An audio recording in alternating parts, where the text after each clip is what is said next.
माँ जी, मुझे पता है आप कल रात के बाद बहुत थकी हुई है।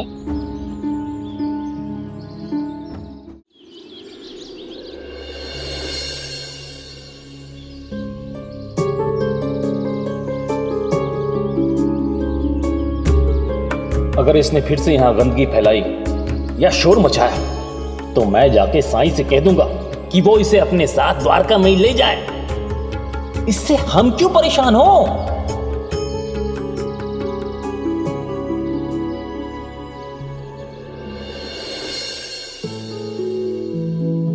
आई, मुझे भूख लगी है। मुझे पता है नहीं सोने के ये सारे बहाने हैं। चल अभी चुपचाप सो जा।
फिर से शुरू हो गई, सोने भी नहीं देती। इसीलिए इसका घोंसला हटाया था मैंने, लेकिन साईं तो समझने से रहे।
शुक्र है भगवान का, बाल बाल बच गए। अगर ये जलती हुई बाती इन कपड़ों की गठरी में गिरती तो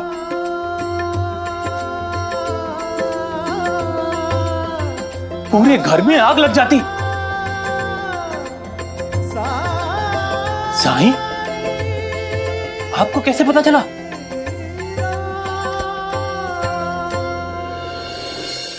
प्रतिकार करना, प्रतिशोध लेना, यह हम इंसानों की खासियत है, विशेषता है हमारी।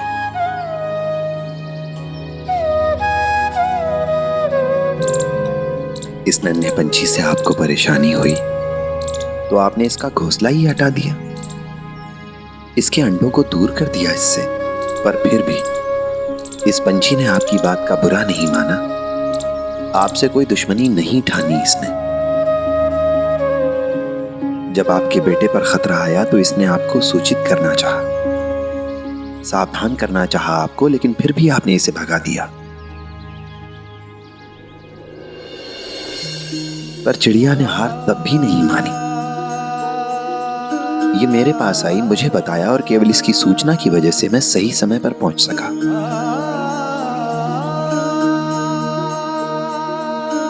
और इस अनहोनी को टाल सका।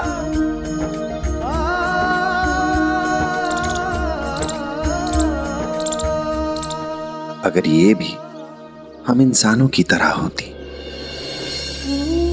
तो ये भी आपसे प्रतिशोध लेती, तो आपके बेटे के साथ जो कुछ हो रहा होता होने देती, चुपचाप देखती रहती, मूक दर्शक बनकर।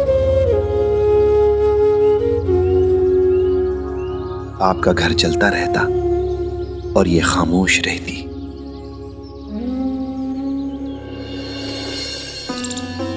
क्योंकि ना तो आपने इसके घोंसले की परवाह की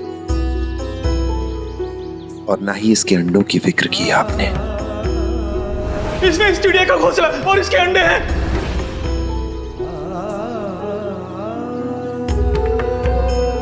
तो फिर क्यों इसे आपके घर की, आपके बच्चे की चिंता होनी चाहिए?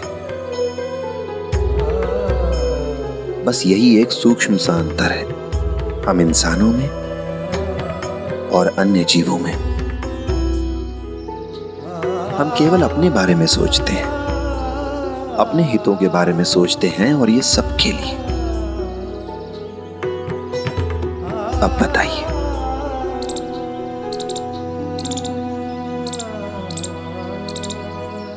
क्या अब भी कोई परेशानी, कोई शिकायत है आपको इस नन्हे से जीव से?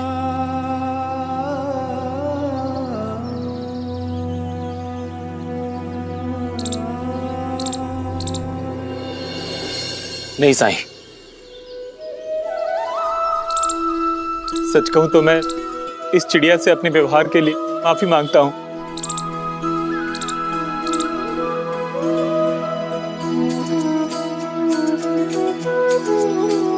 और आपसे भी। अब मुझे एहसास हुआ है कि मैं कितना गलत था। मैं आपसे वादा करता हूं, आज के बाद मैं इस चिड़िया का ख्याल रखूंगा, इसकी देखभाल करूंगा, इसे खाने को दाना और पीने को पानी दूंगा।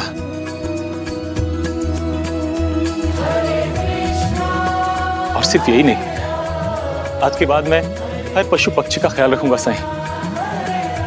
इस एक घटना के बाद मुझे समझ में आया, ये पेड़ पौधे, पशु पक्षी, ये सब तो हमारे मित्र हैं। ये है तो हम हैं, और हमारी सेवा है तो ये सब है। आपका बहुत बहुत धन्यवाद साईं। आज आपने मेरी आंखें खोल दी। आप धन्य हैं।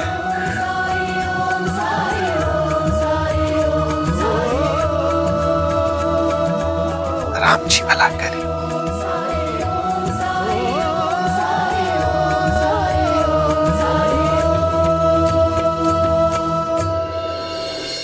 कालिया नाग के डर से कोई भी यमुना जी में गेंद लेने के लिए जाना नहीं चाहता था।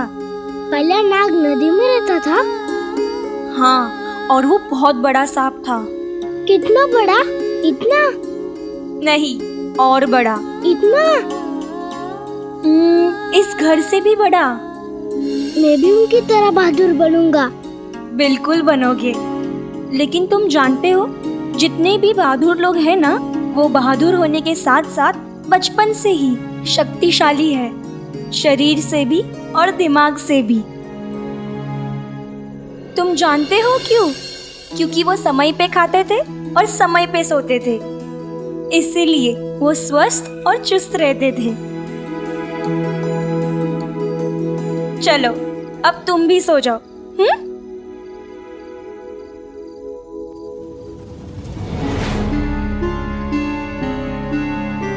एक तो भगवान ने हमें अपने वंश को आगे बढ़ाने के लिए कोई बच्चा नहीं दिया, ऊपर से इसे भेज दिया। पता नहीं किसका पाप है जो हमारे सर पड़ गया है। रोज इसे देख देख के ऐसा लगता है जैसे ऊपर वाला मेरे जख्मों पे नमक घिस रहा है। मैं और बर्दाश्त नहीं करने वाली। आज रात के रात ही इस लड़के को ठिकाने लगाती हूँ।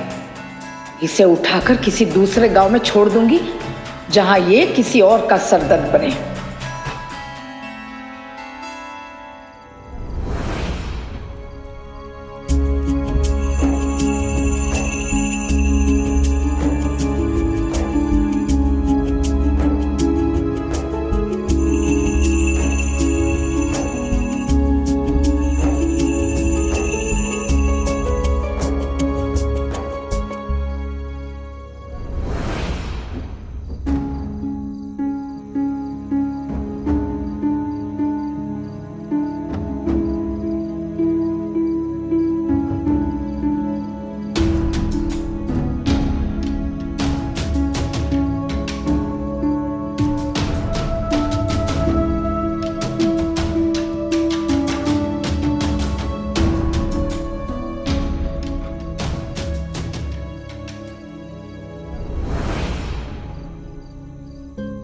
रात काफी हो चुकी है और सारे लोग गहरी नींद में जा चुके हैं। यही सही मौका है।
बाप रे, कितना भारी है। गला सूख गया है और जान भी।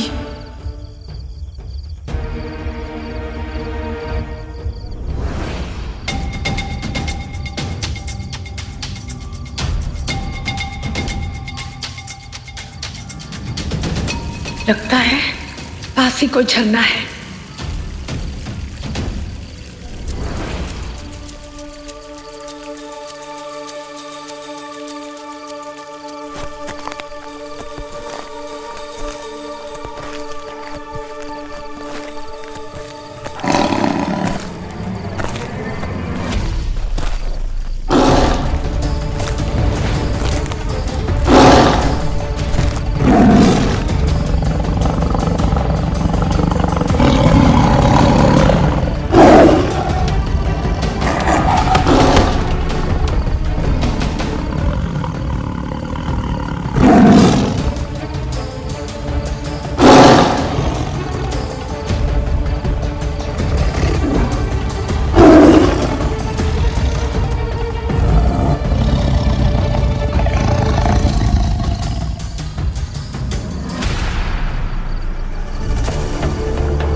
जागो जागो जागो जागो।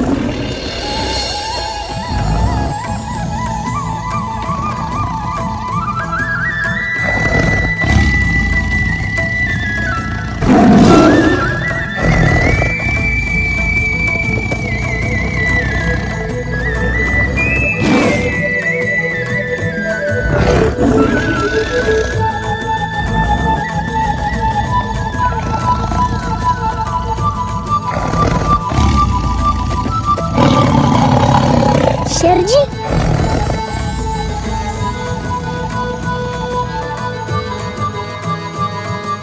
ये मेरे आजी है, इन्हें कुछ मत करिए।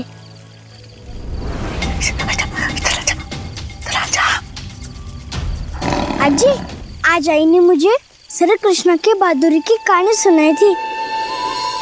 उन्होंने बताया मुझे कि श्री कृष्ण ने कालियाना का मर्दन किया था। हमें हमेशा निडर होकर रहना चाहिए। आपने सुना नहीं मैंने क्या कहा? मैं नम्रता से कह रहा हूँ, हमें छोड़कर चले जाइए आप।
ये मैं क्या देख रही हूँ? ये असंभव है।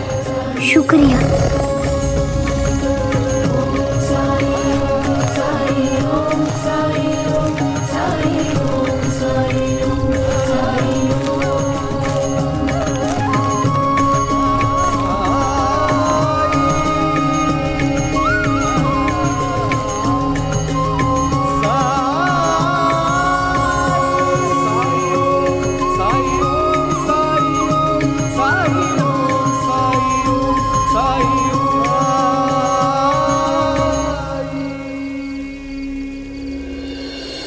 देखा ना आपने आजी, हमें बस बहादुर बनकर सामना करना था उस शेर का।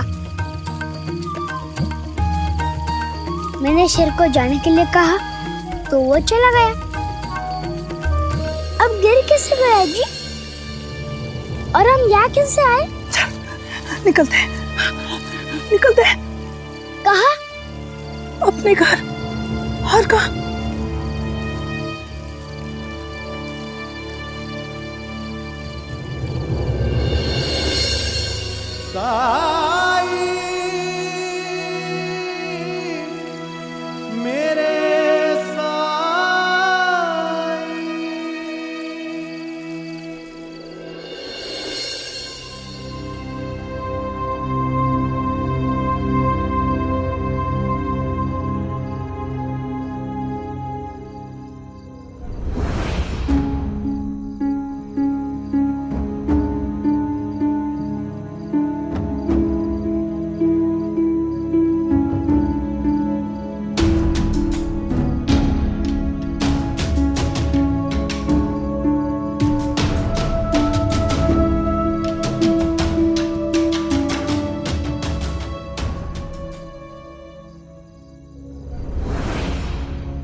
मैं इसके मोह में नहीं उलझ सकती, सपने में भी नहीं।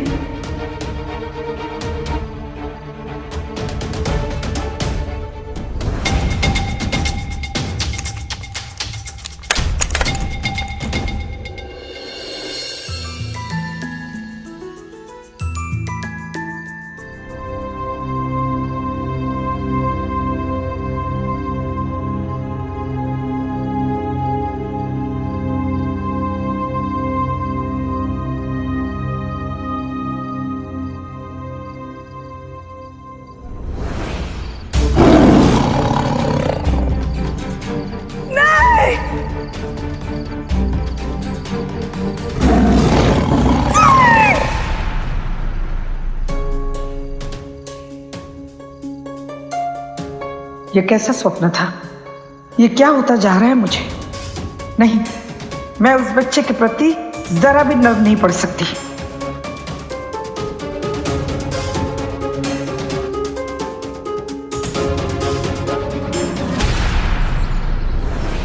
हे देवा, सच में तू सठिया गई है।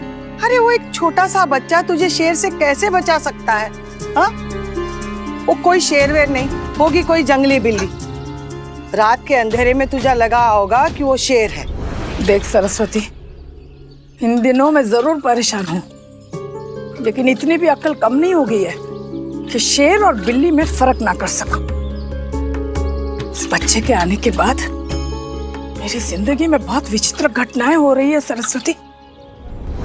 सच कह रहा हूँ आई, वो शेर अज्जी से भी बड़ा था, फिर भी मैं उससे नहीं डरा। मैंने उससे कहा कि अज्जी को छोड़ के चले जा, तो वो चला गया। इसलिए मुझे श्री कृष्ण जी की तरह उसके सर पर नाचने की जरूरत नहीं पड़ी। हाँ, अगर वो मेरा कहा नहीं मानता तो मुझे उसे दंड देना ही पड़ता। ये तू नहीं, तेरे अंदर का डर बोल रहा है। तेरी ये हमेशा की आदत है। तू नारियल की तरह बाहर से सख्त और अंदर से कोमल है। देखा, बहू पे दया दिखाई तो वो आज तेरे सर पे चढ़ के बैठी है। अब तो वो बच्चे के लिए इतनी भावुक हो गई है कि पूछो मत। कमला, कहीं ऐसा ना हो कि वो बच्चा हमेशा के लिए इधर ही रह जाए और उसके चक्कर में भैरू का खुद का बच्चा ना हो।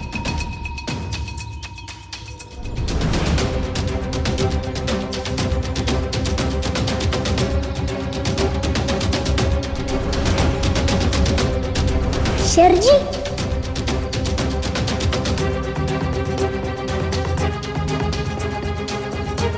ये मेरे आजी है, इन्हें कुछ मत करिए।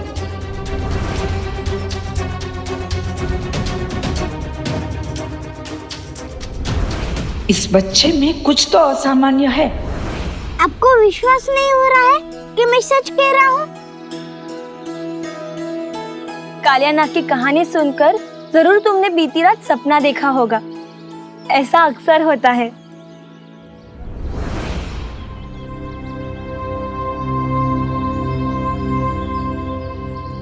किसी को यकीन नहीं हो रहा है कि सच में ऐसा कुछ हुआ था, लेकिन मैं तो साक्षी रही हूं उस घटना की।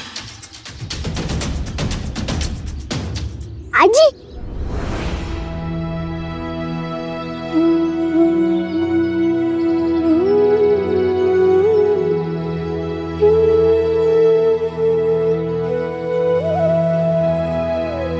आजी लाइए, मुझे दीजिए।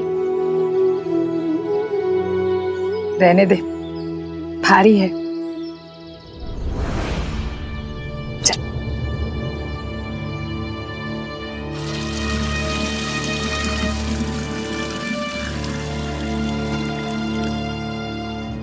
आजी, मुझे पता है आप कल रात के बाद बहुत थकी हुई है।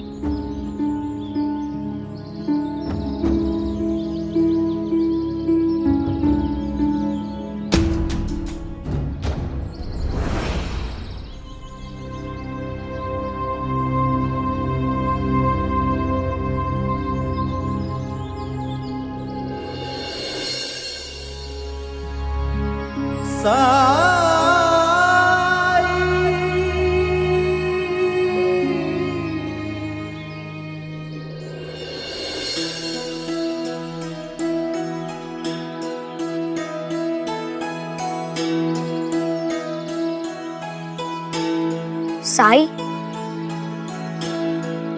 हमें आपकी मदद चाहिए। मदद? कैसी मदद? साई, हम सब कब से पतंग बनाने की कोशिश कर रहे हैं, लेकिन बन ही नहीं रहे। आप हमें सिखा दीजिए ना। आओ, आओ मेरे साथ।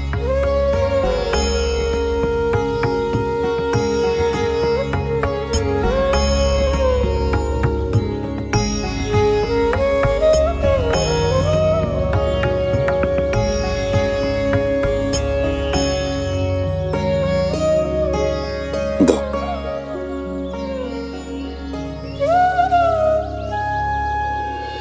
साई, पतंग का सबसे महत्वपूर्ण हिस्सा कागज होता है, और कागज जितना रंग बिरंगा हो उतनी पतंग सुंदर होती है ना? हाँ हाँ, कागज तो ठीक है, लेकिन पतंग की शक्ति उसके मांझे से होती है। मांझा नहीं, लकड़ी। लकड़ी तो होती है जिससे कागज और मांझा दोनों जुड़े होते हैं। अगर वो ना हो तो पतंग कभी उड़ ही ना पाए। तुम तीनों अपनी अपनी जगह ठीक हो, लेकिन सच्चाई ये है कि इन तीनों के सही संतुलन से ही पतंग आसमान की ऊंचाइयों को छू पाती है। सोचो तुम लोग, अगर ये कागज मजबूत ना हो तो पतंग आसमान में ही फट सकती है। सोचो परी, अगर पतंग का धागा मजबूत ना हो तो धागा आसानी से कट जाएगा। अगर लकड़ी मजबूत ना हो तो पतंग कभी भी हवा के दबाव को सह ही नहीं सकती, उड़ ही नहीं पाएगी आसमान में। इसी तरह मनुष्य की इच्छाएं भी होती हैं, उनमें भी सही संतुलन होना बहुत जरूरी होता है।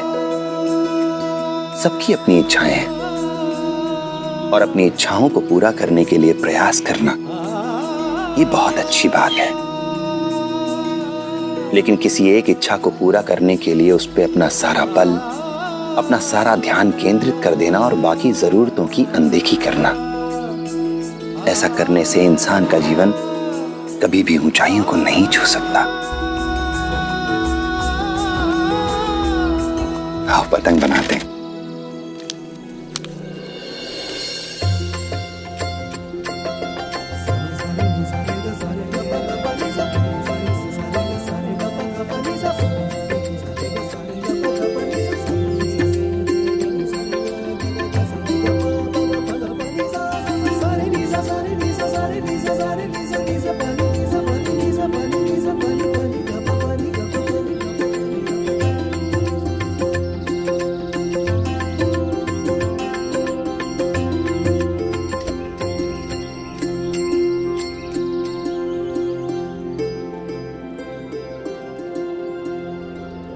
ये लो, तैयार हो गई पतंग।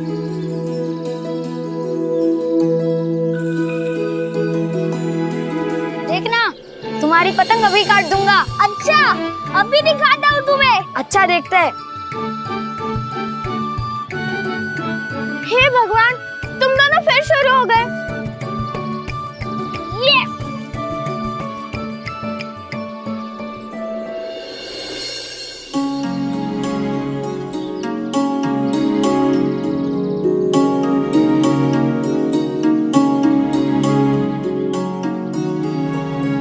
अजी, वो देखिए, आसमान में कितनी सुंदर पतंगे उड़ रही है।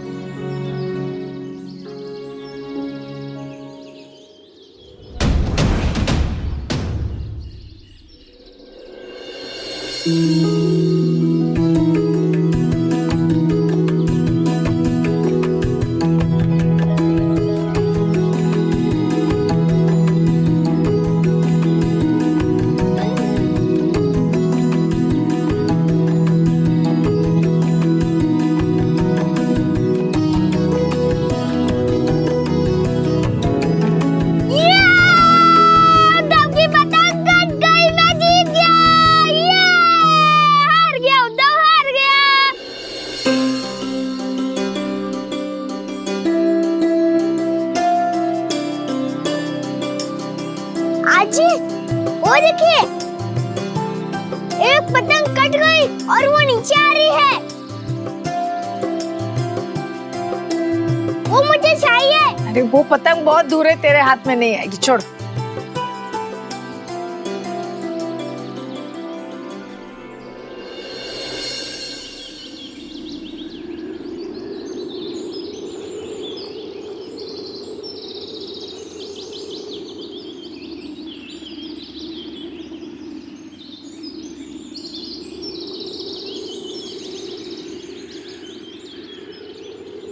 आजी, वो पतंग मुझे चाहिए। अरे अरे सुन, कहाँ जा रहा है? अरे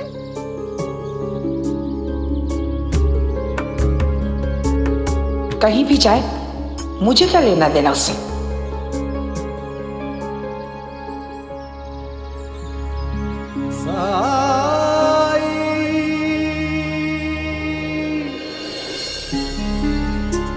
हे देवा, अचानक ये घबराहट क्यों हो रही है मुझे?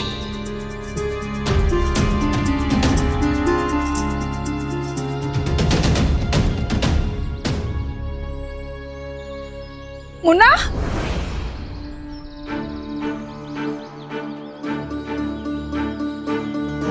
मुन्ना, सुन।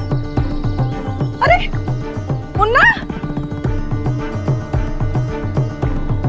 गिरेगा तू। सुन मुन्ना। मूर्खों की तरह भागा जा रहा है। पेड़ पे चढ़ेगा पतंग उतारने के लिए, अगर गिर विर गया तो।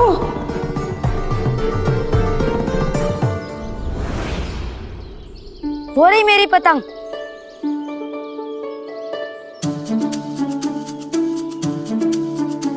नहीं, पतंग जिसने काटी उसकी होती है। जो पहले पकड़े पतंग उसकी।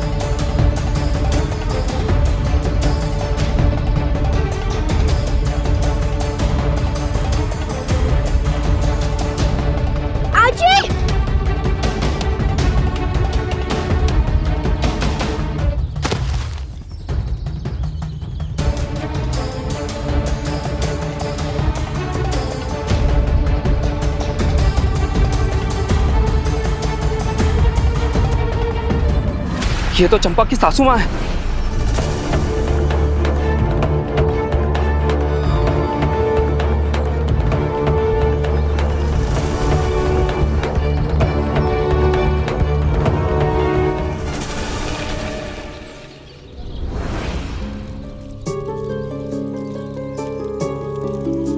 साई, साई आई ठीक तो हो जाएंगी ना?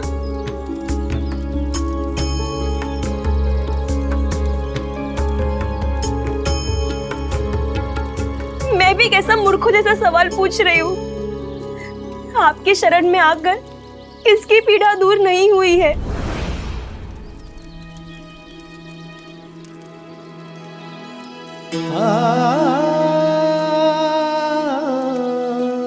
श्रद्धा, सबूरी।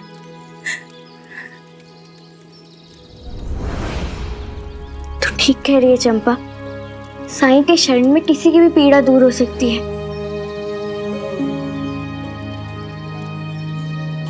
मैं ये भी नहीं कह सकती कि मैं प्रार्थना करूंगी, क्योंकि मेरी प्रार्थना तो साईं से ही शुरू होती है और साईं पर ही खत्म।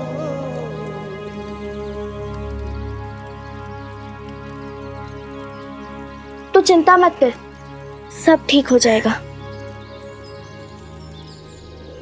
चंपा, अब हम सब चलते हैं।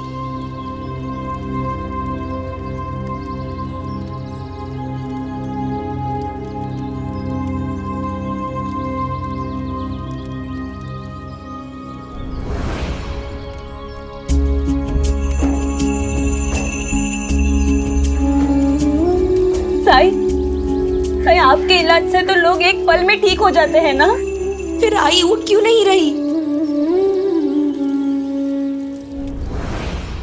हर रोग का इलाज एक ही क्षण में हो जाए ये जरूरी नहीं है।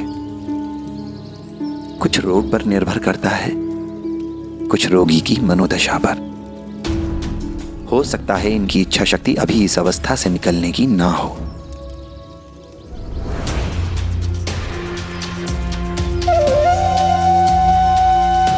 इच्छा शक्ति कैसे नहीं होगी साई?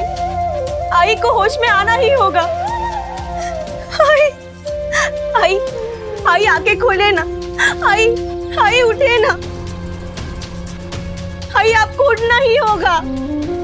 आई आजी उठिए ना। आई एक बार मेरी बात मान लीजिए, उसके बाद आप जो कहेंगी मैं करूंगी।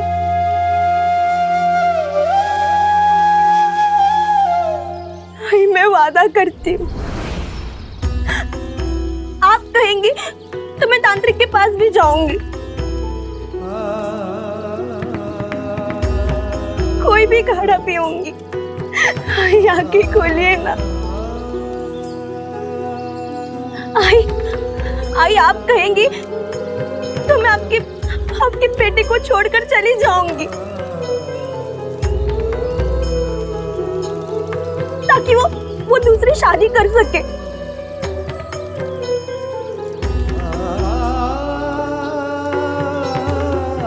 ताकि आप आज ही बन सके, आपका वंश आगे बढ़ सके।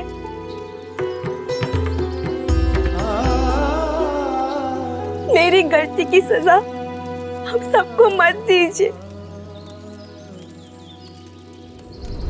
तुम्हारे त्याग परित्याग से इन्हें शक्ति नहीं मिलेगी चंपा। इन्हें शक्ति मिलेगी तो तुम्हारे इस बालक से लगाव से, इससे जुड़ाव से, तुम्हारे आपसी प्रेम से, तुम्हारी सेवा से, इन्हें सही होता देखने की तुम्हारी इच्छा शक्ति से और तुम्हारे सकारात्मक विचारों से।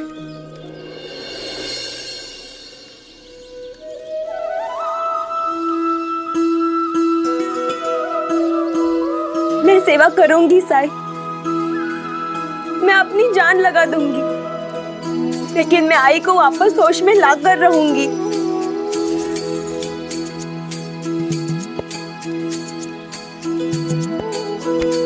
मैं भी आजी की सेवा करूंगा साई।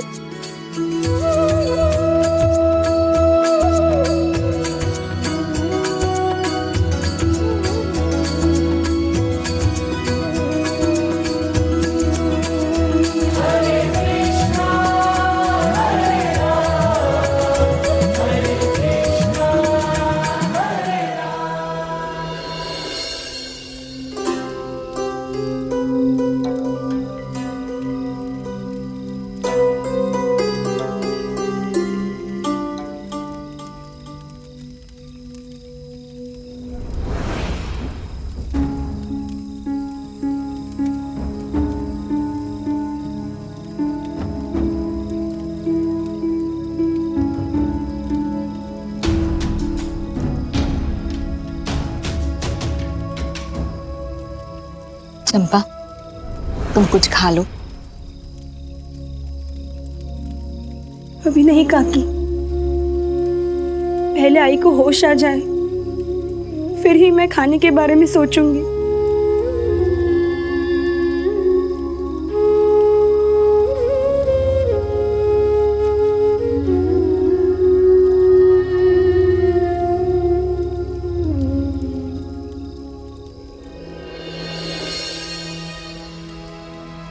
बेटा, तू तो कुछ खा ले। नहीं, मैं भी आजी के उठने के बाद ही खाऊंगा।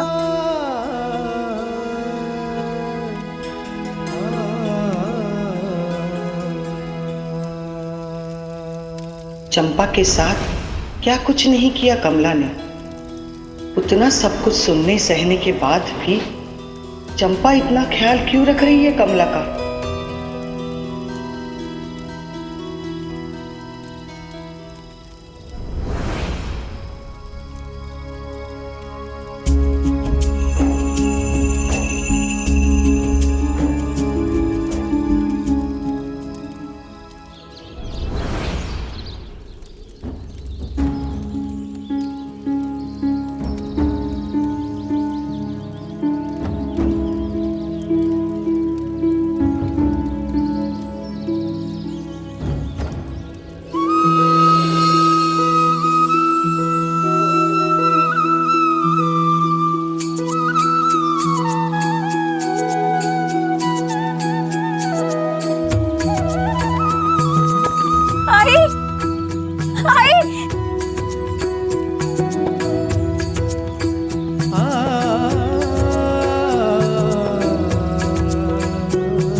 कमला कहाँ है?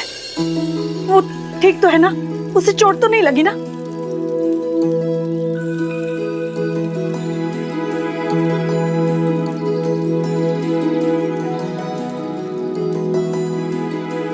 आजी,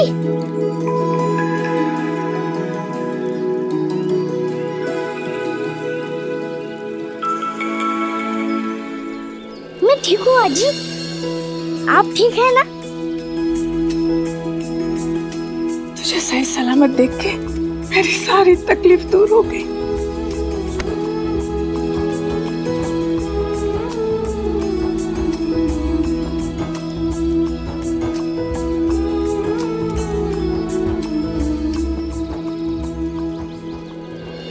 हम लोग बहुत डर गए थे आजी। आपको संभल कर चलना चाहिए था ना। इस उम्र में भागदौड़ नहीं करनी चाहिए आपको। इस उम्र में? क्यों? मैं बूढ़ी हूँ। बूढ़ी होगी तेरी आजी। आई, पता है मुन्ना और चंपा ने आपकी बहुत देखभाल की, बहुत सेवा की।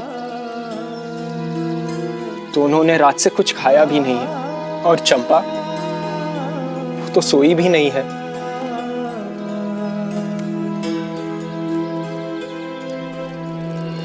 कमला काकी, आपको चोट क्या लगी? समझिए ईश्वर ने आपकी सुन ली है। चंपा ने संकल्प लिया है कि आपके ठीक हो जाने के बाद आप जो चाहेंगी इसे स्वीकार होगा।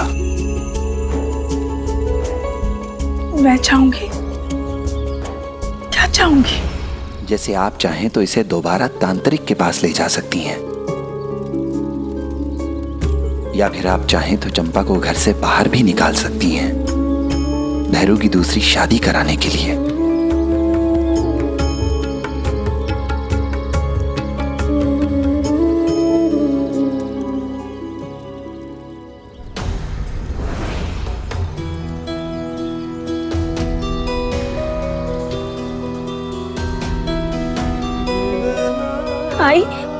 आई क्या हुआ? मत कर मेरी इतनी चिंता। मत कह मुझे आई। मैं इसके लायक नहीं हूँ चंपा। मैं नहीं हूँ लायक।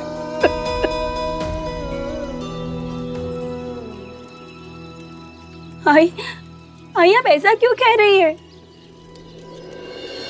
क्योंकि जब भूल का एहसास हो जाता है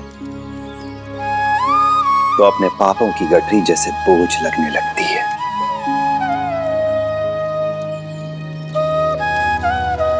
और इस बोझ को हल्का करने का पहला चरण है अपनी गलती को स्वीकार करना अपने सामने, जो कि आप कर चुकी हैं। दूसरा चरण है जिस इंसान को आपकी गलती से तकलीफ हुई है, चोट पहुंची है, उसके सामने अपनी गलती स्वीकार करना। और तीसरा चरण है उससे क्षमा मांगना।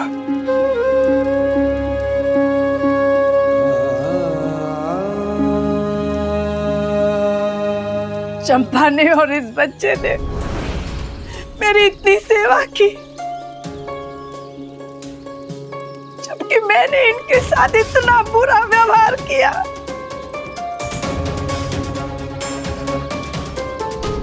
ये लीजिए कमला ताई आपका असली हार। इसे ले जाकर छुपा दीजिएगा और थोड़ी देर में मैं ये नकली हार लेकर आऊंगा।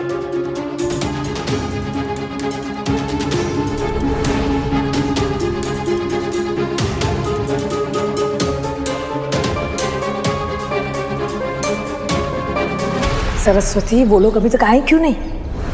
कहीं ऐसा ना हो कि उनके आने से पहले चंपा और भैरू वापस आ जाए। कहाँ रह गए वो लोग?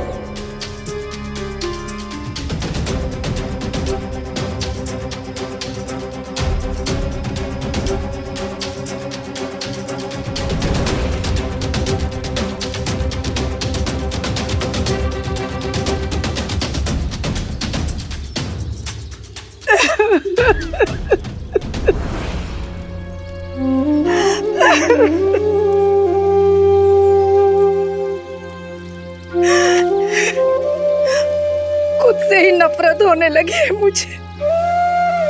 स्वार्थ में अंधी हो गई थी मैं।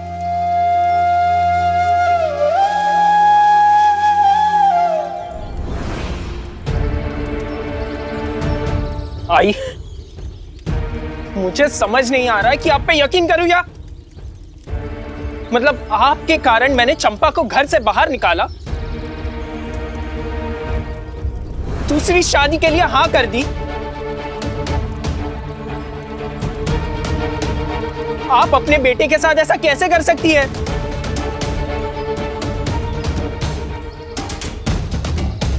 जो हुआ उसमें सिर्फ कमला की गलती नहीं है। मुझे एहसास ही नहीं था कि तुम्हारी पत्नी इतनी अच्छी है। मेरी बुराई उसके सामने हार जाएगी।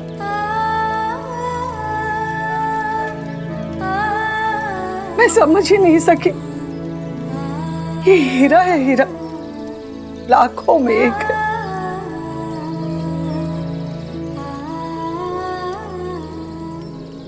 अंधी तो मैं ही हो गई थी। कल रात को मेरी आंख खुली तो मैंने जब देखा बहू सासू मां के लिए कितना तड़प रही है।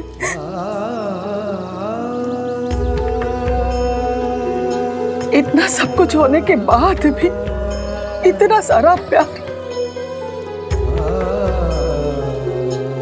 एक बेटी भी नहीं दे सकती।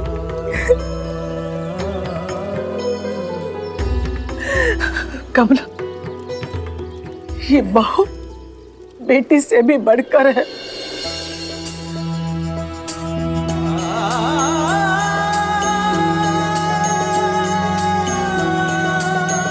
कमला, सारी दुनिया में चंपा जैसी इतनी अच्छी बहू तुझे कहीं नहीं मिल सकती।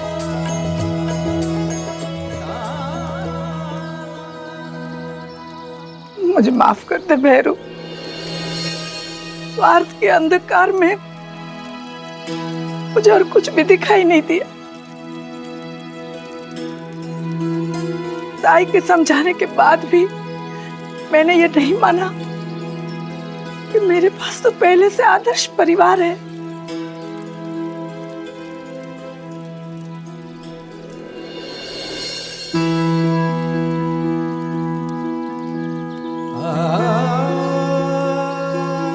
साई, आपसे तो कुछ छुपा नहीं है।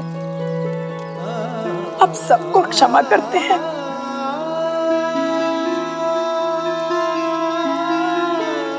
मुझे भी क्षमा कर दीजिए साई। मैंने आपको आप शब्द कहे,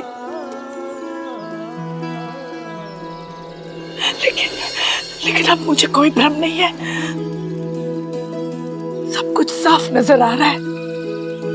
मुझे कुछ नहीं चाहिए। इतना प्यारा बेटा है।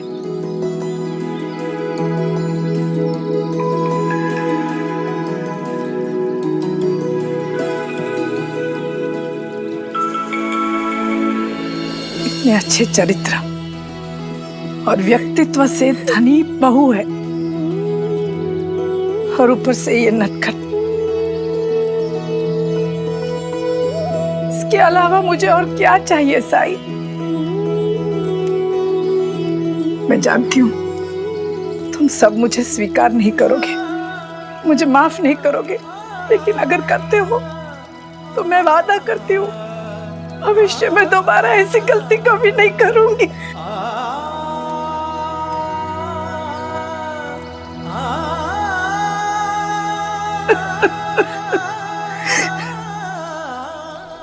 नहीं, आप मत रोइए। आपको सिर पे चोट लगी है, ज्यादा रोने से आपको दर्द होगा।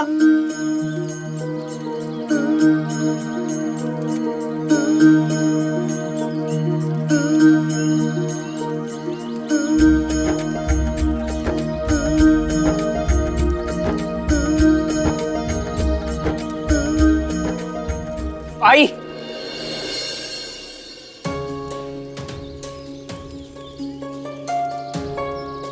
चंपा भोली है, अपने दिल में कुछ नहीं रखती। लेकिन आई, आपने जो किया उसे भुलाकर आगे बढ़ जाना मेरे लिए संभव नहीं।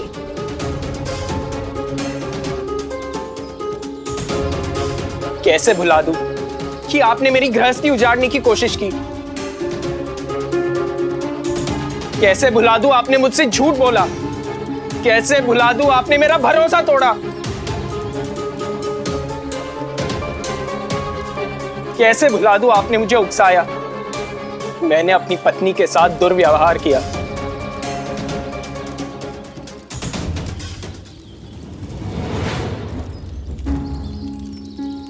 समझ नहीं आ रहा कि मैं क्या बोलूं। कमला, पहली बार तुम्हारी वजह से मैं खुद को शर्मिंदा महसूस कर रहा हूं।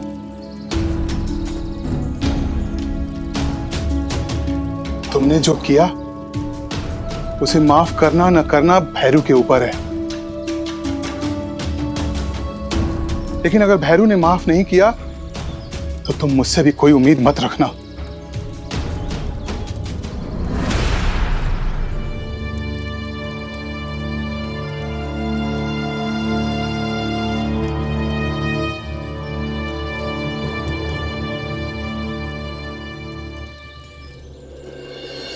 असुरक्षा किसी को भी कमजोर कर सकती है भैरू।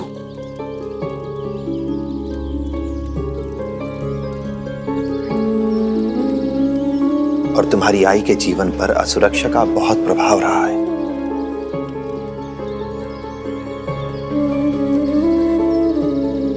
तुम्हारे बाबा अक्सर काम के सिलसिले में बाहर रहा करते थे, यात्रा पर रहते थे।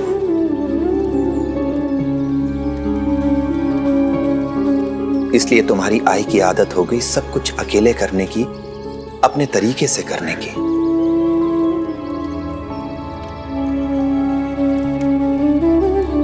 सब कुछ अपने नियंत्रण में रख के ये खुद को सुरक्षित महसूस करती थी। पर तुम्हारे विवाह के बाद जब इन्हें लगा कि इनका नियंत्रण छूट रहा है तो इनके व्यवहार में परिवर्तन आ गया।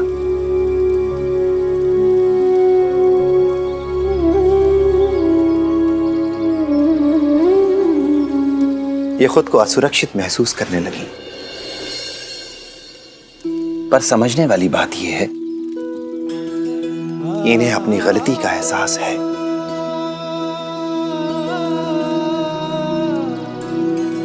और इन्होंने अपनी गलती को स्वीकार भी किया है।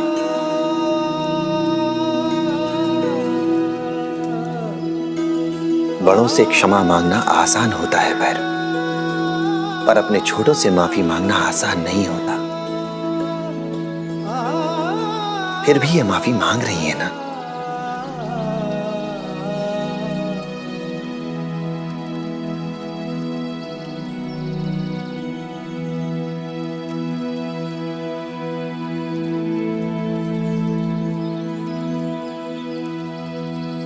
आओ, गुस्सा जाने दीजिए। अब सब ठीक हो गया है। ये हमारी आई है। और सरस्वती का किया आप।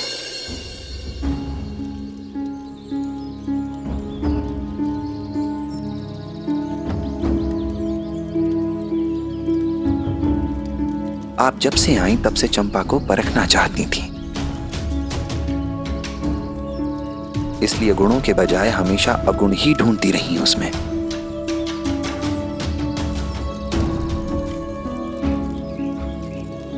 पर एक बार सोच कर देखिए, कमियां किसमें नहीं होती। तो क्या इसका अर्थ यह हुआ कि संसार का कोई भी परिवार आदर्श परिवार हो ही नहीं सकता?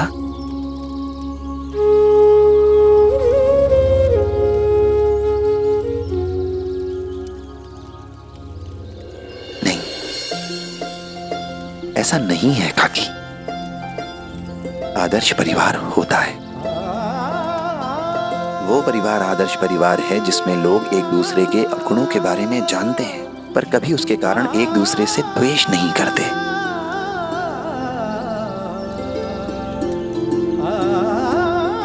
वो परिवार आदर्श परिवार है जहां लोगों के एक दूसरे से मतभेद होते हैं, पर उन मतभेदों को वो कभी मनभेद का आधार नहीं बनाते।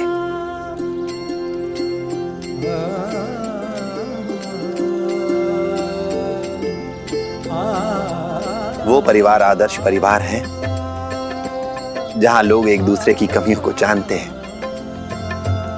पर उस परिवार में एक दूसरे के प्रति प्रेम और सद्भाव ये कभी कम नहीं होता।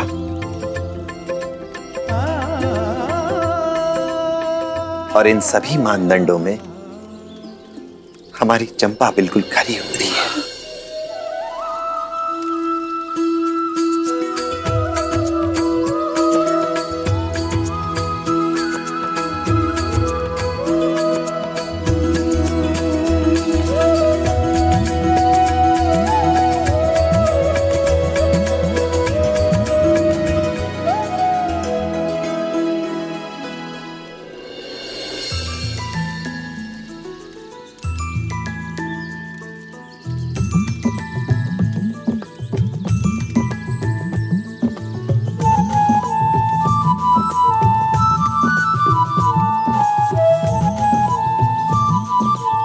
समय हो गया है।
साई,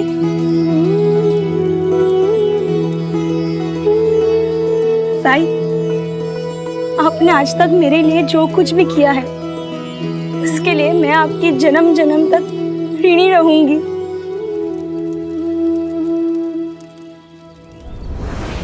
मुन्ना कहाँ है? हाँ, मुन्ना कहाँ है?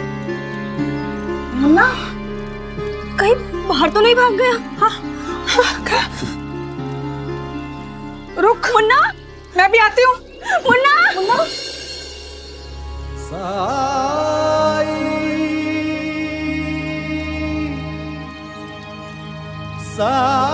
अल्लाह मालिक।